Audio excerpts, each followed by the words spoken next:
Yo, what's up guys? Braden here from Addict Gaming, and today we are going to talk about the Guardian changes that came in with the September 9th feature patch. Now, one of ArenaNet's biggest goals for the Guardian was to increase its offensive potential. We all know that Guardians excel at being defensive and supportive, but their offensive builds have always been a little bit lackluster, so let's look at some of the changes that came in with the patch.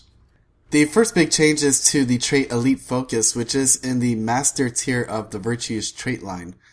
Now, the change to the trait is that they added in stability, so when you use your Elite Tomes, your Tome of Courage and your Tome of Wrath, you will gain stability as well. And this was always the risk of bringing your Tomes, because a lot of the skills on the Tomes have an extremely long cast time. Like, on the Tome of Courage, there's a skill Light of Deliverance, and that takes nearly 5 seconds to cast. So if you are in a group fight and you pull out your Tome, all the enemy team has to do is throw some CCs your way, and they can practically render your Tomes useless. So having the stability granted with the Tomes will help out trying to get those cast times off. Another change they made was to the trait Glacial Heart, which is in the master tier of the Valor trait line. Now, Glacial Heart is a trait where when you crit with your hammer, you apply chill to enemies. So what they did was they reduced the chill length, and they also reduced the cooldown on Glacial Heart. So now you will be applying chill more often at 3 seconds instead of 4 seconds. Now, I like this change mostly because of the history of when they make changes like this, when they reduce the cooldowns, but then they reduce the length of the condition. It just makes it more active and is proccing a lot more often. So we'll have to see how it goes in the future, but I think this is definitely a good change to that trait. Okay, well, one of the goals of this patch was to make the spirit weapons more viable, and they are trying to do this by changing the Eternal Spirit trait, which is in the master tier of the Zeal trait line. So before, Eternal Spirit was the trait that you would pick up so your spirit weapons wouldn't get destroyed when you commanded them. Now, it's default that your spirit weapons never get destroyed when you command them, and Eternal Spirit changed into Expeditious Spirit, which reduces the recharge of your spirit command skills. Now, I do love the change that your spirit weapons don't become destroyed when you command them. I think that should have always been the case. But I don't really like what they put in Eternal Spirit's place. Now, the reason I say that is because reducing the recharge on the command abilities of spirit weapons actually only affects 2 of them. It affects the bow, because the bow is on a command ability is on a 20-second cooldown, and the duration of the bow is 20 seconds. So if you had a reduced recharge, you could actually use the ability twice. And the sword applies vulnerability for a little over 11 seconds with a 10-second cooldown. So if you reduce that a little bit, there will be a little bit of vulnerability carryover, but only about 2 or 3 seconds. Now, what I would have actually liked to see was something like increasing the duration of the spirit weapons being out, because that'll increase your overall DPS. Or even doing something like when you use the command abilities on the spirit weapons, you get some sort of boon. Like you use the sword command ability, you might get a few stacks of might. You use the hammer command ability, maybe you get a little bit of protection or something like that. It's just something to make the trait a little more appealing, because right now I don't see any reason why you would pick up that trait anymore.